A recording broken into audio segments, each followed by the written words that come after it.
오늘은 로마서 강해 11강 죄의 종이 될 것인가 하나님의 종이 될 것인가 라는 주제를 로마서 6장 15절로 7장 6절 본문을 가지고 말씀을 드리겠습니다. 첫 번째, 이제는 너희가 죄로부터 해방되고 하나님께 종이 되어 거룩함에 이르는 열매를 맺었으니 그 마지막은 영생이라에 대해서 알아봅니다. 14절에서 본 바와 같이 우리가 법 아래에 있지 않다면 마음대로 선택하며 살아도 된다는 의미인가요?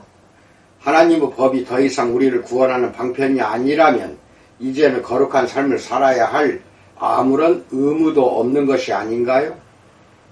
15절에서 바울은 위와 같은 취지의 질문을 던집니다.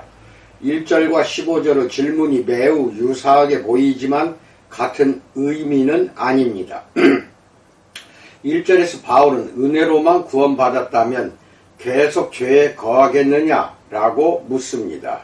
1절로 14절은 우리가 경건한 삶을 사는 데 있어서 복음이 율법의 체계 아래 있을 때보다 더욱 새롭고 다른 동기를 준다고 말합니다. 곧 그리스도께서 죽으신 목적을 깨달을 때 우리는 거룩한 삶에 대한 새로운 동기를 찾게 됩니다. 이것은 두려움이나 자기 확신이 아니라 감사와 사랑입니다. 이미 보았듯이 바울은 14절에서 우리가 법 아래 있지 아니하고 은혜 아래에 있으니 라며 이 단락을 매듭짓고 있습니다. 14절은 곧바로 15절의 질문으로 이어집니다. 더 이상 구원의 체계로서 율법 아래 있지 않다면 우리가 지켜야 할 의무도 없다는 것인가요? 우리가 원하는 것은 무엇이든 선택해도 되는가요? 지금도 십계명을 지켜야 하는가요? 바울은 이제 일상에서의 의무에 대한 그리스도인의 동기와 생각이 무엇인가라는 아주 실제적인 질문을 다루기 시작합니다. 예를 들면 그리스도인은 매일의 헌신을 위한 경건의 시간을 의무적으로 가져야 하는가요? 왜 그리스도인은 기도하기 위해 아침 일찍 일어나야 하는가요? 이제 율법 아래 있지도 않고 도덕적 태만으로 하나님께 버림받을 두려움도 사라졌는데 그렇다면 우리를 지체하게 하는 내적 동기는 무엇인가요? 이 질문은 실제적이고 아주 중요한 의미를 담고 있습니다. 두 번째, 누구나 자신만의 신이 있다에 대해서 알아봅니다. 1절에서처럼 바울은 그럴 수 없느니라 15절에서 간단명료하게 대답합니다. 왜 그런가요? 구원받았다는 것이 주인을 모시는 것으로부터 자유로워졌다는 것을 의미하지는 않기 때문입니다. 우리는 죄의 노예나 하나님의 일꾼 중 하나만 될 수 있습니다. 둘 다 아니거나 둘 다일 수는 없습니다. 이것은 16절로 22절에서 바울이 가르치는 핵심 요소이기도 합니다. 모든 인간은 두 주인 중에서 이 주인 아니면 저 주인을 섬기게 되어 있는 것입니다. 1. 16절 죄의 종 혹은 순종의 종. 2. 17절로 18절 죄의 종 혹은 의의 종. 3. 20절로 22절 죄의 종 혹은 하나님의 종. 이렇게 세 가지로 구분하게 됩니다. 먼저 바울은 아무도 자유롭지 않다고 16절에서 말합니다. 모든 사람은 무엇 또는 누군가의 종입니다. 사람들은 누군가를 섬기고 있습니다. 그리고 무엇인가를 위해 살고 있습니다. 우리는 각자의 재단에 자기 자신을 제물로 바칩니다. 모두 다 자신의 대의명분과 가장 중요한 것을 섬깁니다. 우리는 그것이 종이 되고 그것들은 우리의 주인이 됩니다. 레베카 맨리 피퍼트의 글을 보면 더 잘 이해될 것입니다. 무엇이 되었든 우리를 통제하고 있는 그것이 우리의 주인이다. 권력을 구하는 사람은 권력의 지배를 받는다. 명예를 구하는 사람은 명예의 지배를 받는다. 우리는 스스로를 제어하지 않는다. 우리 인생의 주인이 우리를 다스린다 라고 말합니다.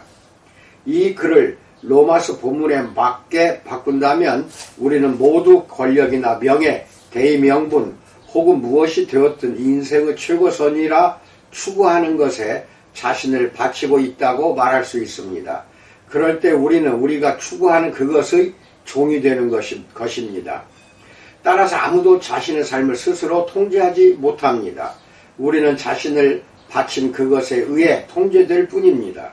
자신이 종교적이라고 여기든 그렇지 않든 상관없이 우리는 모두 자신만의 신을 가지고 있습니다. 우리 모두가 숭배자들입니다. 사실 바울은 근본적으로 두 종류의 주인 아니면 두 범주의 종밖에 없다고 말합니다. 17절에서 너희가 본래 죄의 종이더니 너희에게 전하여 준 바 교훈의 본을 마음으로 순종하여 라고 말합니다. 죄의 종은 그야말로 노예이며 그 결과는 죽음입니다. 하나님의 종은 사랑과 기쁨, 평화와 절제, 그리고 친절이라는 의에 이르게 됩니다. 따라서 그리스도인이 죄를 지을 수 없다고 믿는 사람들은 우리를 노예로 만드는 죄의 속성을 잘 모르고 있는 것입니다. 바울의 말처럼 그리스도인이 구원받기 위해서 십계명을 꼭 지킬 필요는 없지만 자유로운, 그래서 경건한 인간이 되기 위해서는 그것을 지켜야 하는 것입니다. 하나님의 법에 순종하지 않으면 이기심과 죄의 종이 되기 때문입니다. 세 번째, 두 신분의 비교 및 대조에 대해서 알아봅니다. 바울이 어떻게 이 두 가지 노예 신분을 그 기원 17절로 18절 기원과 성장 19절에서 비교하고 대조하는지 살펴보겠습니다. 첫 번째, 기원에서 이들은 대조를 이루고 있습니다. 17절 이더니로 번역된 동사는 미완료 시제로서 우리가 본래 죄의 종이었음을 보여줍니다. 우리가 그렇게 태어났기 때문에 자동적으로 노예 신분이 된 것입니다. 반면 하나님의 종이 되는 것은 회심할 때 일어나는 일입니다. 17절에서 하나님께 감사하리로다 너희가 본래 죄의 종이더니 너희에게 전하여 준 바 교훈의 본을 마음으로 순종하여 라고 말합니다. 우리를 이렇게 새로운 상황에 놓이게 하는 네 가지 요소에 유의해야 합니다. 첫째, 교훈의 본은 복음을 말합니다. 진리가 존재해야 회심도 가능하기에 우리는 진리의 내용을 담고 있는 특별한 메시지를 받아들여야 합니다. 둘째, 마음으로는 이 진리가 마음에 확신을 주고 영향을 끼친다는 의미다. 복음이 마음에 충격을 주기 전에는 피상적으로 기독교의 도덕적 원리들을 따르거나 지식 혹은 또는 행위로만 기독교를 받아들일 수 있습니다. 하지만 복음을 깨닫고 나면 당신에게 가장 중요한 것이 바뀌게 됩니다. 겉보기에는 도덕적인 것 같아도 실상은 권력이나 명예 등 자신을 바치고 있었다는 것이 드러나게 됩니다. 셋째, 순종하여 란 복음이 마음속에 파고들기 시작할 때 삶의 참된 변화가 일어난다는 의미다. 믿어 순종하게 되는 것입니다. 어떤 의미에서 6장은 1장 5절에서 제기될 만한 질문이나 반론에 대한 답이 됩니다. 넷째, 하나님께 감사하리로다는 이 모든 과정이 하나님의 은혜로 가능하다는 의미다. 요약하자면 우리는 내면에서부터 죄의 노예인 채 살아가게 됩니다. 하나님의 은혜가 우리 마음의 복음을 기꺼이 받아들이게 하여 우리의 동기와 가장 중요한 것을 바꾸어서 우리는 새롭게 태어납니다. 그리고 하나님의 종이 되어 전인적으로 새로운 삶을 살게 됩니다. 두 번째, 죄의 종과 하나님의 종은 성장하는 과정이 매우 흡사합니다.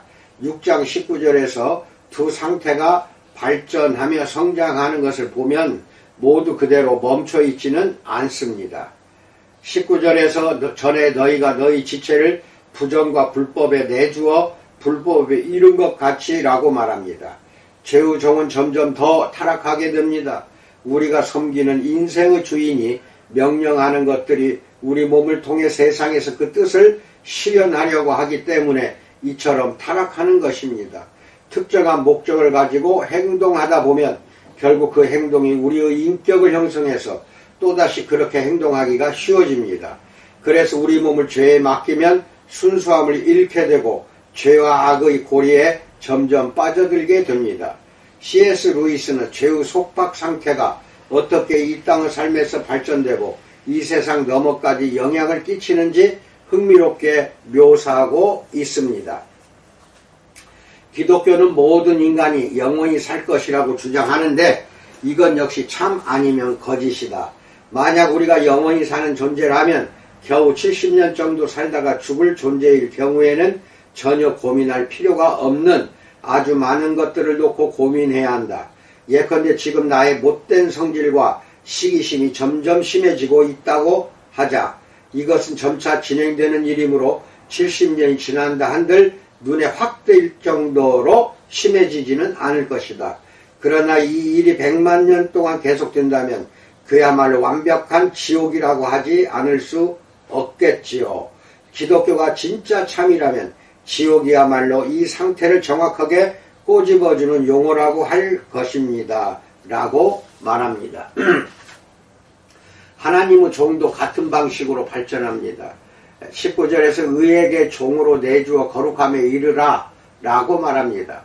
우리가 진리를 따라 행동하면 우리의 인격과 의지도 경건함과 의로움의 습관을 따라 형성될 것입니다. 네 번째, 우리의 현실을 살다에 대해서 알아봅니다.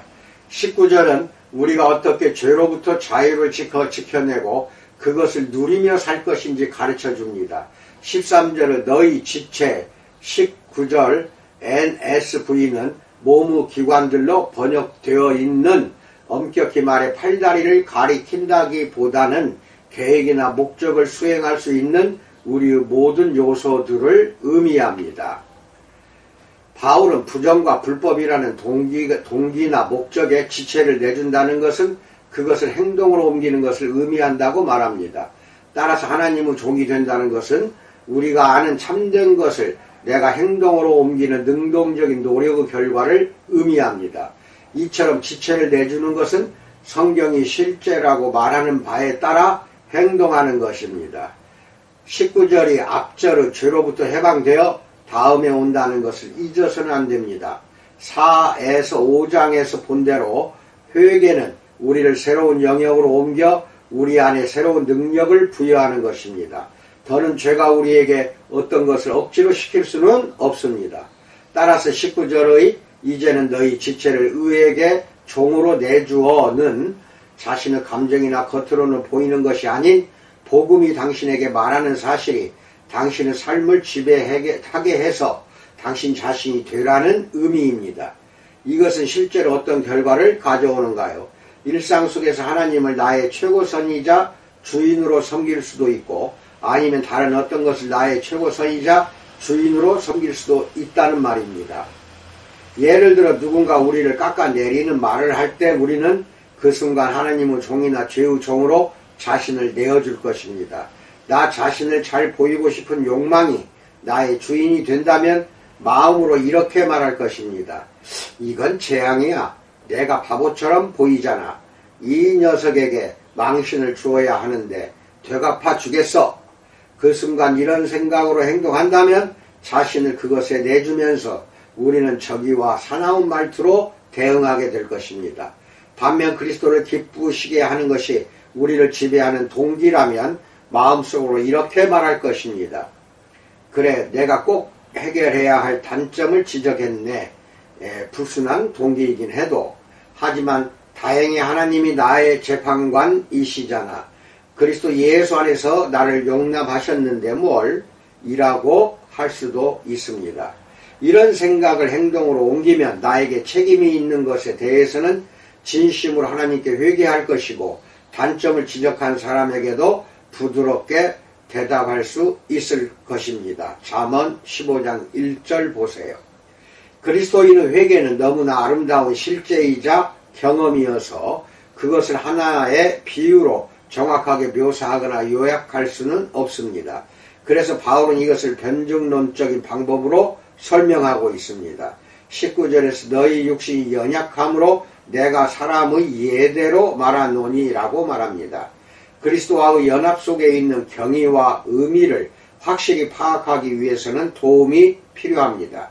그래서 바울은 노예의 비유를 계속해서 사용합니다. 바울은 죄의 종과 하나님의 종이 그 기원에서부터 다르다는 것을 보여주었습니다. 반면 성장 과정에서는 유사하게 발전해감을 말했습니다. 그리고 21절로 23절에서는 두 상태의 결과가 완전히 다름을 가르치고 있습니다. 다섯 번째, 죄는 현재의 삶을 망가뜨린다에 대해서 알아봅니다. 죄의 종이 되면 자유를 얻을 것 같지만 이것은 의 20절로부터만 자유로운 것입니다. 만일 누군가 자유를 원하기 때문에 기독교를 거부한다고 한다면 이것은 하나님의 종이 되어 최고의 만족과 충만한 삶을 사는 것으로부터 자유롭게 된다는 의미에서만 옳습니다. 따라서 이 외의 다른 모든 것에서는 여전히 노예 상태로 있게 됩니다. 바울은 이런 그리스도인들에게 너희가 그때 무슨 열매를 얻었느냐 21절에서 질문합니다. 대답은 간단합니다. 그 마지막은 사망입니다. 어떻게 죄가 죽음으로 이어지는가요? 궁극적으로 죄는 정죄뿐 아니라 하나님과의 영원한 단절을 가져옵니다.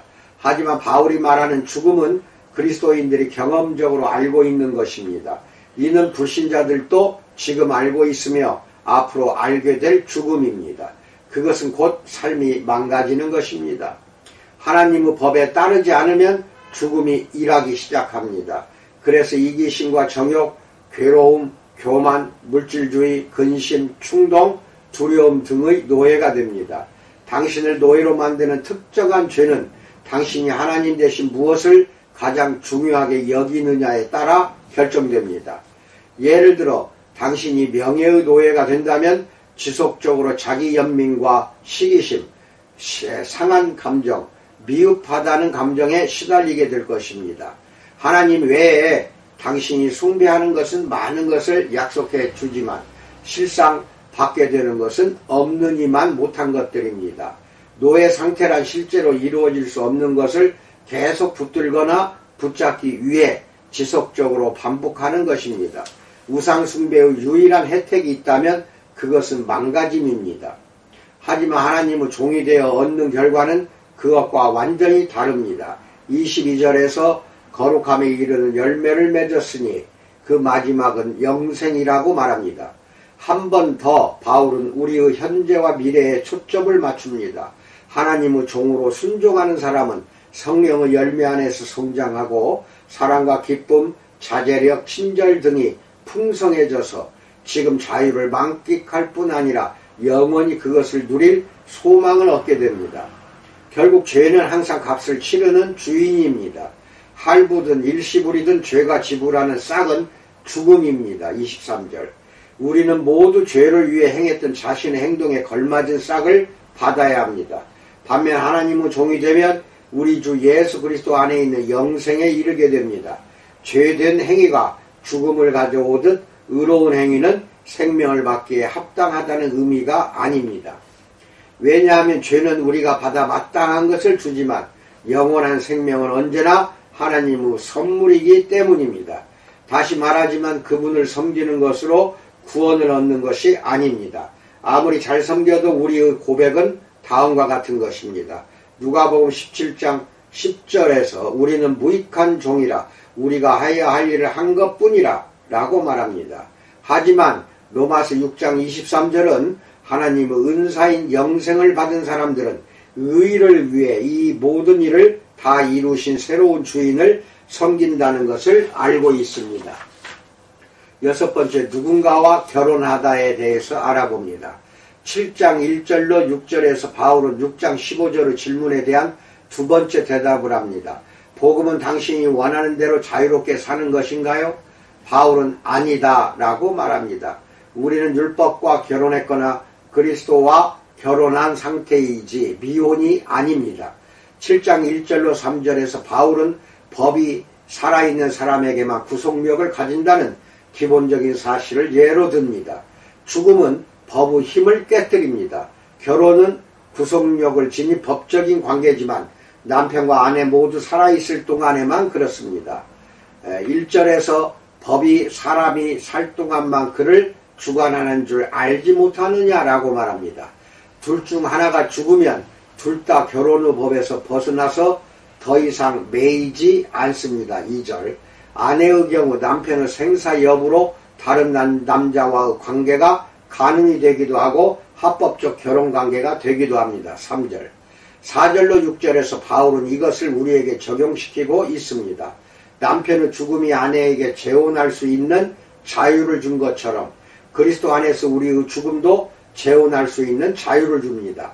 비유가 완전히 들어맞는 것은 아니지만 원칙은 그렇습니다. 그리스도인이 된다는 것은 관계와 충성의 대상이 완전히 바뀌는 것입니다. 우리가 그리스도와 결혼한다니 이 얼마나 놀라운 은유인가요? 그리스도인이 된다는 것은 예수님과 사랑에 빠져 결혼처럼 법적으로 또한 개인적으로 포괄적인 관계를 맺는 것입니다. 결혼을 하게 되면 삶의 모든 부분이 영향을 받게 됩니다. 이제 그리스도인은 율법 아래 있지 않을 뿐 아니라 예수 그리스도의 오심으로 삶의 모든 영역에서 새롭게 됩니다. 삶에서 건드려지지 않은 영역은 아무데도 없습니다. 그러면 그리스도인은 자신이 원하는 대로 자유롭게 살 수 있는가? 아닙니다. 왜냐하면 그리스도와 사랑에 빠졌고 그리스도와 결혼했기 때문입니다. 결혼을 하게 되면 미혼으로서 누리던 자유와 독립성의 상당 부분을 포기해야 합니다. 결혼한 사람은 혼자만의 선택대로 살 수 없습니다. 이혼인 경우 일방적으로 결정을 내릴 수 있지만 결혼을 하게 되면 그렇지 못합니다. 결혼에는 의무와 구속이 있기 때문입니다. 하지만 다른 한편으로는 미혼일 때 경험하기 힘든 사랑과 친밀감, 용납, 안정감을 얻을 수 있습니다. 그리고 이런 사랑과 친밀감 덕분에 자유를 잃는 것이 부담이 아니라 기쁨이 되는 것입니다. 행복한 결혼관계에서는 당신의 모든 인생이 사랑하는 배우자의 소원과 갈망에 따라 영향을 받고 바뀌게 됩니다. 상대에게 즐거움을 주는 것에서 자신의 즐거움을 얻는 것입니다. 사랑하는 배우자의 소원을 발견하려고 애쓰고 그 소원에 맞게 자신의 삶을 바꾸는 데서 행복을 느낍니다. 이제 바울은 그리스도인이 어떻게 사는가에 대한 궁극적인 해답을 줍니다. 그리스도인은 율법 아래 있지 않습니다. 곧 하나님 거부에 대한 두려움 때문에 율법을 지키는 것이 아닙니다. 우리는 하나님께 용납받거나 가까이 가는 수단으로 또는 그분께 이르기 위한 계단으로, 다시 말해 구원의 방편으로 율법을 이용하지 않습니다. 그리스도의 완전한 삶과 죽음이야말로 우리가 하나님께 이르는 계단이며 이것으로 그리스도 안에서 용납을 받았습니다. 7번째, 그리스도를 기쁘게 하다에 대해서 알아봅니다. 5절과 6절은 결혼에 대한 비유로 노예 상태를 표현한 6장 19절로 22절에 대응합니다.